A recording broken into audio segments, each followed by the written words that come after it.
Good morning to all of my students. Welcome in Concept Develop Center with Engineer Ravi sir. आज मैं आप लोग के सामने arithmetic progression class 10th lecture number 11 के साथ आया हूं और इसमें मैं आज बात करने वाला हूं कि अगर सीक्वेंस एपी में दिया हुआ रहता है तो उसका सम कैसे करना है। सीक्वेंस तो उसमें जो एडिशन या उसको सम भी कहते हैं, ठीक है, उसको एडिशन या सम कैसे करना है उसके बारे में मैं बात करने वाला हूँ, ठीक है। तो इसमें नंबर ऑफ टर्म्स दिया रहेगा, फर्स्ट टर्म्स दिया हुआ रहेगा, कॉमन डिफरेंस निकालना रहेगा और इन सभी को निकाल करके हमको क्या निकालना रहेगा, सम ऑफ एन टर्म्स। इसको अलग अलग प्रोसीजर्स है, डिफरेंट प्रोसेस है इसको फाइंड आउट करने का और हम अलग अलग तरीके से इसको फाइंड आउट करते हैं। जैसा क्वेश्चन पूछा जाता है उसी के अनुसार चलते हैं, ठीक है। तो कहने का मतलब है कि जो मैं कंसेप्ट देने वाला हूँ, on the basis of this concept you can solve all the problems in proper way. Simple सा है, अगर इस तरीके का प्रॉब्लम्स दिया हुआ रहता है तो कैसे फाइंड आउट करना है, आज मैं इसका एक्सप्लेनेशन दे रहा हूँ। इसलिए ये एग्जामिनेशन और पॉइंट ऑफ व्यू से वेरी इंपॉर्टेंट है और जो पॉलिटेक्निक प्रिपरेशन कर रहे हैं उनके लिए भी इंपॉर्टेंट है, जो IIT JEE एस्पिरेंट है उनके लिए भी इंपॉर्टेंट है। इसलिए कलम कॉपी निकालिए और नोट्स बनाना शुरू कीजिए और हाँ, चैनल्स को सब्सक्राइब कीजिए, लाइक कीजिए और शेयर कीजिए। चलिए, तो आज हम बात कर रहे हैं कैसे कैसे हम सम निकालते हैं। क्लियर है ना। चलिए देखिए, यहां पर ए को हम जनरली फर्स्ट टर्म कहते हैं, फर्स्ट टर्म, ठीक है। डी को कॉमन डिफरेंस कहते हैं, डी को कॉमन डिफरेंस कहते हैं और एन को हम नंबर ऑफ टर्म्स कहते हैं और ए एन को लास्ट टर्म कहते हैं और ए एस एन को number of sum of number of sum of nth term कहते हैं। क्लियर है ना यहाँ पर। और इस तरीके से हमको अल्टीमेटम क्या निकालना है, ये निकालना है। क्लियर है। तो इसको हम बताएंगे कि किस तरीके से निकाला जाता है और बहुत सारे ये फार्मूलास मैं बनाने वाला हूं। On the basis of this formula you can solve the problems. चलिए, आपका स्क्रीनशॉट ले लीजिए जरा। देखिए, आज मैं बात कर रहा हूं। अच्छा देखिए, तो जरा सा 4 + 5 + 6 जोड़े, या देखिए 6 + 5 + 4 जोड़े, कोई अंतर पड़ेगा? कोई अंतर नहीं पड़ने वाला है। इसलिए मैं इस तरीके से लिख सकता हूं, अगर एन बराबर ए को प्लस ए प्लस डी प्लस ए प्लस 2d अब प्लस लास्ट टर्म क्या बचता है, ए एन। अब उसको उल्टा अगर जोड़ते हैं, देखिए अब उसको पलट दें, यहां से ऐसे पलट देते हैं, तो पलट देते हैं तो वैल्यू ऐसे नहीं रहेगा ना। चलिए, एस एन बराबर वहां से पहले उसको फर्स्ट में लिखते हैं, फिर ए एन माइनस डी लिखते हैं, फिर ए plus A N minus 2d लिखते हैं और यहाँ पर लास्ट में ए। देखिए ए है तो लास्ट में ए चला गया है, ए एन लास्ट में है तो ए एन फर्स्ट में आ गया है, ठीक है। अब इसमें इसको हम क्या कर रहे हैं, सम कर रहे हैं। देखिए सम कर रहे हैं तो D D cancel, 2d cancel और जो मिड में बचता है ना, ये सब भी कैंसिल हो जाता है। और देखिए ए प्लस ए एन बचा, ए प्लस ए एन बचा, ओके। यहाँ भी ए प्लस ए एन बचेगा, ए प्लस ए एन हमने लिख दिया और इस तरीके से ए प्लस ए एन बचेगा, ए प्लस ए एन लिख दिया। कहने का मतलब होता है कि इन इच कंडीशन मैं देख रहा हूँ ए आ रहा है तो मैं लिख सकता हूँ, इसको जोड़ेंगे तो 2 आ जाएगा और ए प्लस ये 2n टर्म्स तक गया है, ठीक है। और ए एन ये भी हमारा n टर्म्स तक गया है, ठीक है। तो मैं क्या कर रहा हूं कि n टर्म्स तक गया है ना, तो a n, तो an लिख देता हूं, ठीक है, an लिख दिया। और an n टर्म्स तक गया है तो n लिख दिया। इसमें दोनों में n कॉमन है, देखिए n को बाहर निकाल देता हूं, a यहाँ है, an यहाँ है, ठीक है। और 2sn बराबर इतना आ चुका है, और sn बराबर n/2, और यहाँ लिख सकते हैं a प्लस an। क्लियर है ना। अच्छा, ये हमारा हो गया, इसको हम कहते हैं फर्स्ट टर्म और इसको लास्ट टर्म, ठीक है। तो कहने का मतलब, इसको आप स्क्रीनशॉट लीजिए और ऊपर की तरफ अच्छे तरह से एक्सप्लेनेशन देता हूं, ठीक है। देखिए sn बराबर n/2, ये लिख दिया, ये फर्स्ट टर्म है प्लस लास्ट टर्म है, ठीक है। तो इसको ऐसे भी डायरेक्ट लिख सकते हैं, फर्स्ट टर्म और लास्ट टर्म, ठीक है, ऐसा मैथ आता है। अच्छा, an बराबर देखिए a plus n-1 into D लिखते हैं, तो n/2 a है पहले से, an के बदले ये वाला वैल्यू रख देते हैं। क्लियर है ना। चलिए, तो a plus n-1 into D. अब मैं क्या कर रहा हूँ, a को जोड़ूंगा तो 2a आएगा, और n-1 इंटू डी लिख सकते हैं, ठीक है इसका। तो इन दोनों का फार्मूला का यूज करके, ये जो फार्मूला है ना, देखिए सम ऑफ n टर्म्स का फार्मूला आया है। जब फर्स्ट टर्म दिया रहेगा और लास्ट टर्म दिया रहेगा तो डायरेक्ट फार्मूला को पुट करके इसको निकाल लेंगे। लेकिन हमारा लास्ट टर्म नहीं दिया रहेगा, a दिया रहेगा, n दिया रहेगा, d दिया रहेगा, तब हम इस फार्मूला का यूज करेंगे, ठीक है। तो sn निकाल लेंगे। चलिए इसका स्क्रीनशॉट ले लीजिए। अब मैं बताने वाला हूं कि इस पे कैसे कैसे क्वेश्चन पूछा जाता है, ठीक है। इसलिए आप लोग इस कॉन्सेप्ट को दिमाग में रख लीजिएगा, ठीक है, क्योंकि ये कॉन्सेप्ट काम आने वाली है। क्लियर है ना। चलिए कैसे कैसे क्वेश्चन पूछा जाता है इसके बारे में मैं बात कर रहा हूं, ठीक है। ओके, देखिए इसमें कैसे सॉल्यूशन करेंगे। क्लियर है ना। 2, 7, 12 to 10 दिया हुआ है। क्लियर है। तो इसको हम फर्स्ट टर्म मानते हैं ना, तो a बराबर हमारा हो गया 2। कॉमन डिफरेंस के लिए यहाँ से यूज करते हैं, ठीक है। तो d कॉमन डिफरेंस 7 - 2 बराबर 5 आ जाएगा।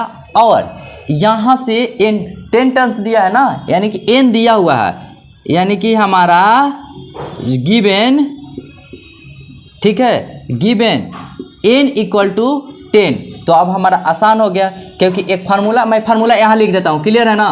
देखिए sn बराबर n/2 2a plus n-1 into D, और एक फार्मूला होता है 2a first term plus last term, यहाँ मैंने लिख दिया, ठीक है।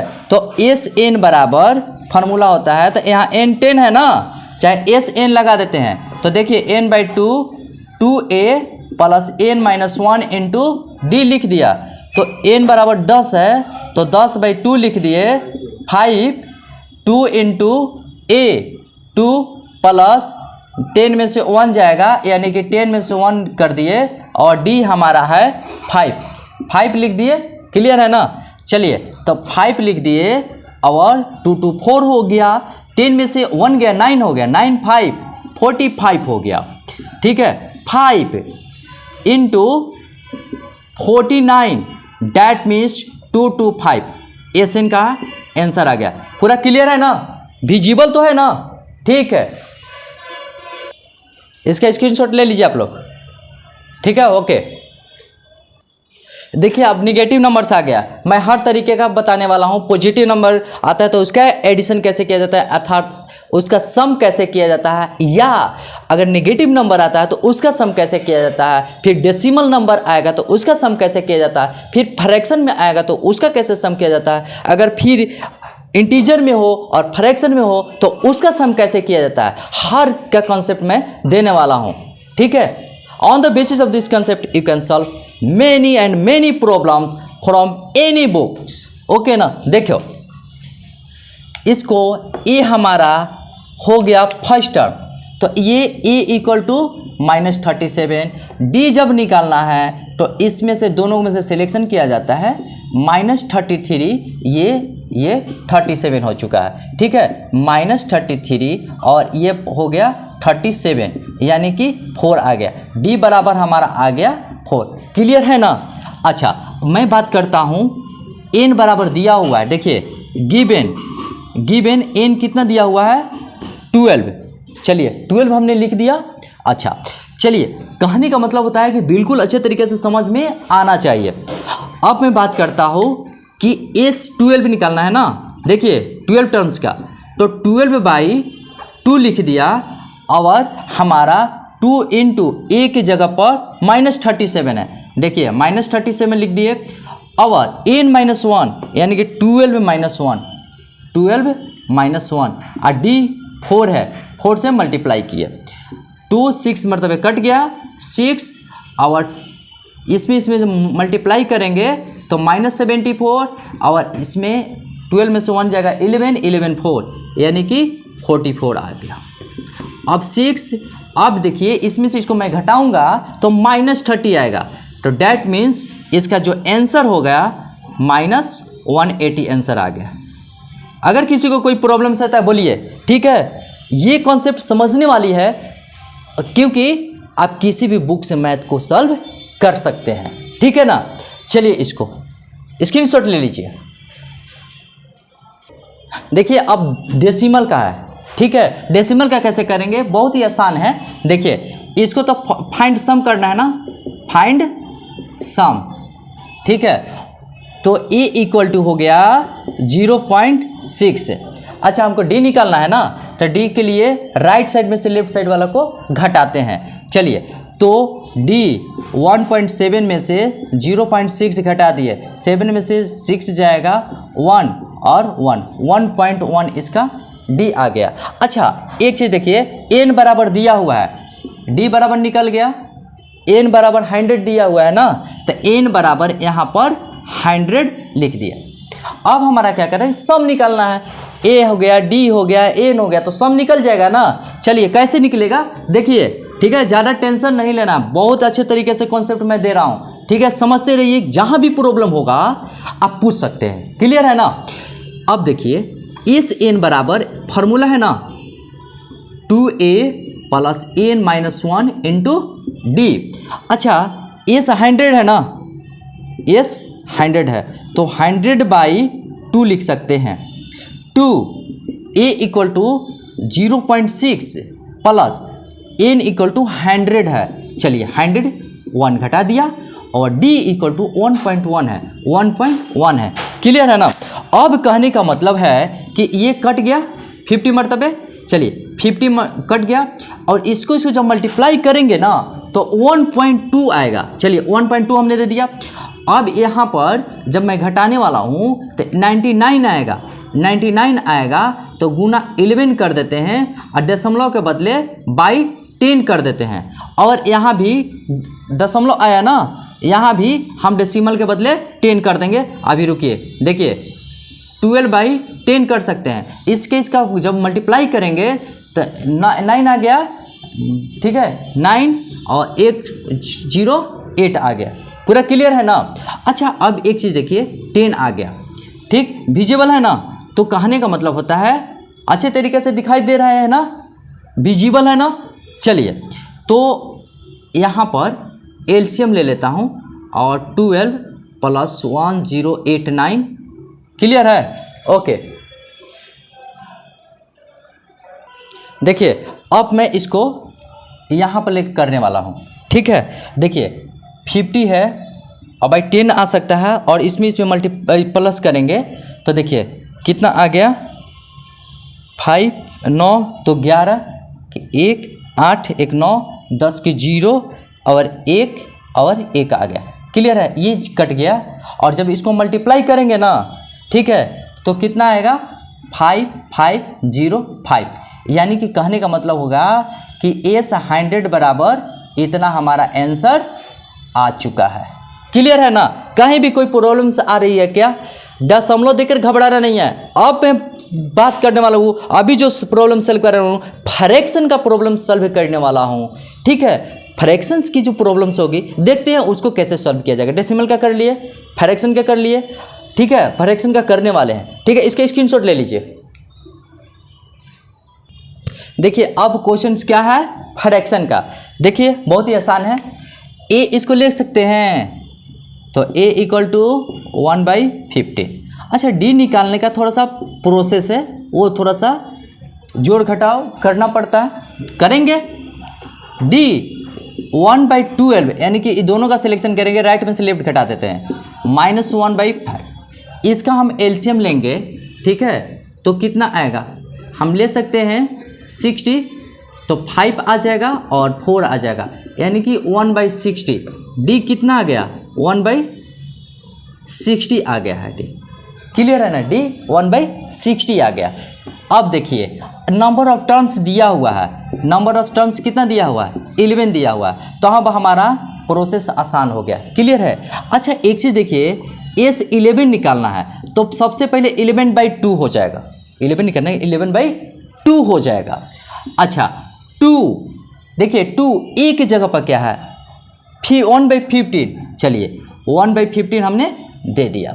अच्छा प्लस देखिए n 11 है ना, तो n-1 यानी कि 11-1। डी कितना है, 1/60 है, तो 1/60 हमने मल्टीप्लाई कर दिया। पूरा का पूरा क्लियर है, एकदम बहुत ही आसान है। कैलकुलेशंस है, थोड़ा सा कैलकुलेशन तो करना पड़ेगा ना। तो देखिए 11/2 है और 2/15 लिख सकते हैं ना, और इसको 10/1/60, तो 0 0 कैंसिल हो गया, 1/6 आ गया। क्लियर है ना। तो कहने का मतलब है 11/2, 2/15 और 1/6, 2/15, 1/6। अब हम क्या करते हैं कि इसका एलसीएम ले लेते हैं। तो देखिए एलसीएम जब लेंगे हम तो कितना आ गया, 30 आ जाएगा, और 2 2 4 और 6 5 5। ठीक है, तो इस तरीके से हमारा देखिए यहाँ ऐसे बना रहे हैं। ठीक है, तो अगर 11/2 है, देखते जाइएगा, हार्ड नहीं है, बहुत आसान है, तो इसको 9/30 लिख सकते हैं ना। अच्छा ये कटेगा, कटेगा बिल्कुल कटेगा, क्योंकि 3 का टेबल में 3 और 100 कितना आ गया, तो जब मल्टीप्लाई कर देते हैं ना तो 33/20। ठीक है, तो यानी कि हमारा S11 कितना आ गया, ये हमारा हो गया आंसर। कोई दिक्कत है क्या? अगर किसी को कोई दिक्कत है तो आप पूछ सकते हैं। ठीक है, ये बहुत ही आसान तरीक़े से मैं बता रहा हूँ। आप किसी भी RX Agarwal, RD Sharma, NCERT या KC सिन्हा, किसी भी बुक से आप सॉल्व कर सकते हैं। क्लियर है ना। तो चलिए आप इसका स्क्रीनशॉट ले लीजिए। अब मैं सॉल्व करने वाला हूँ, प्लस में भी है और माइनस में भी है। ठीक है, तो इसे भी घबराना नहीं है, रहे माइनस में रहे चाहे प्लस में रहे, उसी का टेंशन है। ठीक है, बस we should have good concept. इसीलिए मैं हर स्टूडेंट का कंसेप्ट डेवलप करता हूँ, जो भी उसके अंदर कंसेप्ट है उसको और डेवलप करता हूँ, ताकि वो प्रॉब्लम खुद सॉल्व करे। चलिए देखिए, इसको हम फाइंड सम करना है ना, फाइंड सम करना है, तो a बराबर कितना आ गया, 8, और d बराबर निकालना है। तो देखिए d बराबर, दोनों को सिलेक्शन करेंगे, इस राइट साइड में से लेफ्ट साइड को घटा लेंगे, तो 3 - 8, तो कितना आया, -5 आ गया। चलिए n दिया हुआ है, ठीक है, n कितना दिया हुआ है, 22 दिया है। चलिए टोटल प्रोसेस हमारा निकल गया, S22 निकालना है, यानी कि सम ऑफ 2। तो जैसे ही ये नंबर्स दिया हुआ रहता है उसको 2 से डिवाइड करते हैं। ठीक है, और 2 a की जगह पर क्या है, 8 है ना, 8 हमने लिख दिया। चलिए, और d की जगह पर क्या है, n-1 होता है ना, 12, 22 - 1 इंटू d, हाउ मच, -5 हमने दे दिया। ठीक है, अब यहाँ क्या देख रहा हूँ कि ये कट रहा है, तो 11 मतलब है 11, और यहाँ मल्टीप्लाई किया 16 आएगा, और यहाँ पर मल्टीप्लाई किया 21 गुना -5, और यहाँ पर 1 और यहाँ 16 माइनस 1 के 0.5, ठीक है, और 1 1 गुना माइनस में आएगा, इसमें से इसको घटा लेते हैं 9 और यहाँ पर बचा 9 9 में से 1 गया 8, क्लियर है। और जब इसको मल्टीप्लाई करेंगे, ठीक है, तो आ जाएगा कितना -9 7 9, ठीक है। एज 22 हमारा कितना आ गया, ये जस्ट हमारा क्या हुआ, आंसर हो। इसीलिए बोल रहा हूँ प्लस में रहे चाहे माइनस में रहे घबराना नहीं है, बस कॉन्सेप्ट आपको रखना होगा। अगर कॉन्सेप्ट क्लियर है तो कॉन्सेप्ट डेवलप जरूर होगा, इसीलिए इसको स्क्रीनशॉट आप ले लीजिए। अब मैं ऐसे क्वेश्चन का सॉल्यूशन कर रहा हूं, इंटीजर में हो और फ्रैक्शन में भी हो, हर टाइप का क्वेश्चन कर दिया हूं, ठीक है। On the basis of the such type of problems you can solve a lot of problems. चलिए देखिए, इसमें तो ए हो गया, a इक्वल टू 3 हो गया, और d निकालना है तो इन दोनों का सिलेक्शन करना होगा d, तो इसमें से इसको घटा देते हैं। चलिए 9 3 1, तो ये 9 माइनस 6/2 यानी कि 3/2, यानी कि d हमारा कितना आ गया 3/2 आ गया ना। कैलकुलेशन थोड़ा फास्ट रखना पड़ेगा, ओके ना। और नंबर ऑफ टर्म्स कितना दिया 25, यानी कि 25। अब हमारा प्रॉब्लम्स हो गया सॉल्व, क्योंकि अब सब चीज़ आ गया है हमारे पास। तो चलिए, तो एस 25 निकालना है, तो 25/2 कर देंगे, क्लियर है। 2a की जगह पर कितना है 3 किए, प्लस n-1 यानी कि 25 - 1, ओके ना। अब क्या करना है, इंटू d होता है, d 3/2, चलिए 3/2 लिख दिया। अब इसको क्या करना है 25/2 यानी कि 6 आ गया, और इसमें से 24 इंटू 3/2 होगा, और इसमें से कटेगा, काट दीजिए, ठीक है। और जो कटेगा काट देना है, छोड़ना नहीं है।